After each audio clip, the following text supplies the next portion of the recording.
Suatu kali ada seorang panglima Rasulullah sallallahu alaihi wasallam diperintahkan untuk memimpin perang sekaligus memimpin sholat.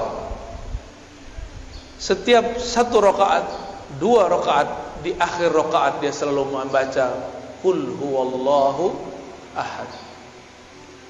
Para sahabat merasa aneh, Rasulullah tidak pernah lakukan itu, kenapa dia lakukan? Ternyata beberapa sahabat Rasulullah sama seperti orang-orang hari ini. Kalau Nabi tidak lakukan bid'ah. Ternyata panglima ini lebih cerdas, tidak hanya strategi, dia juga cerdas secara fikih, cerdas secara rohani. Meskipun dia tidak melihat Rasulullah melakukan ini, menutup setiap rakaat dengan Qul huwallahu ahad, tapi dia lakukan. Disinilah kita tahu bahwa tidak semua yang tidak Nabi lakukan itu bid'ah. Pulang dari perang, hadis Sahih Bukhari, Kitabut Tauhid, bab tauhid dalam Sahih Bukhari. Sahabat pemimpin panglima perang ini dilaporkan kepada Rasulullah oleh pasukannya, berharap ini pasukan si panglima disidang. Biasa ada karakter sampai saat ini ada yang begitu, suka melapor-laporkan orang, suka mengadu-adu orang. Tapi sahabat yang ini bukan ingin mengadu, ingin mengkonfirmasi benarkah yang dilakukan oleh pemimpinnya. Sampai kepada Nabi, Nabi kemudian bertanya kembali, tanyakan kepada panglimamu, kenapa ia membaca Qul huwallahu ahad di setiap rakaat. Jangan tanya kepadaku. Walaupun Nabi secara rohani diberitahu oleh Allah, tapi Nabi tidak berhukum dengan hukum yang sir. Nabi tidak berhukum dengan hukum gaib.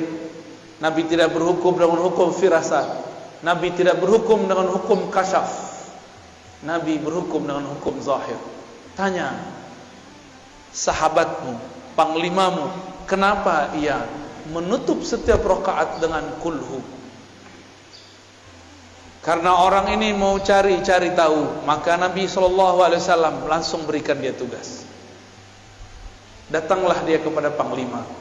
Wahai tuan panglima, kenapa engkau selesai satu surat di setiap rakaat menutupnya dengan Qul huwallahu ahad, padahal Rasulullah tidak pernah mengajarkan? Kira-kira begitu kalau diterjemahkan bebas. Apa jawaban orang ini? Ana uhibbuha, aku menyukainya, mencintai ayat ini, surat ini. Lianna fiha sifatullah, karena di dalam ada sifat-sifat dan nama-nama Allah. Heranlah si penanya ini, dan dia bawa jawaban itu kepada Rasulullah sallallahu alaihi. Sederhana jawabnya, bukan karena Rasulullah pernah lakukan, tapi karena di dalamnya ada nama-nama Allah, sifat-sifat Allah. Disampaikan kepada Nabi jawabannya. Apa kata Nabi? Akhbirhu, kabarkan kepada panglimamu, innallaha yuhibbu, Allah cinta kepadanya, karena dia cinta kepada sifat-sifatnya. Merinding sahabat ini. Disampaikan kepada tuan panglima, panglima pun terharu. Maka meresapi membaca Qul huwallahu ahad itu cukup. Seandainya Bapak Ibu tidak faham sifat 20, tidak masalah. Karena inti sifat 20 adalah menjelaskan surat Al-Ikhlas. Paham Al-Ikhlas, paham sifat 20. Paham sifat 20, paham Al-Ikhlas.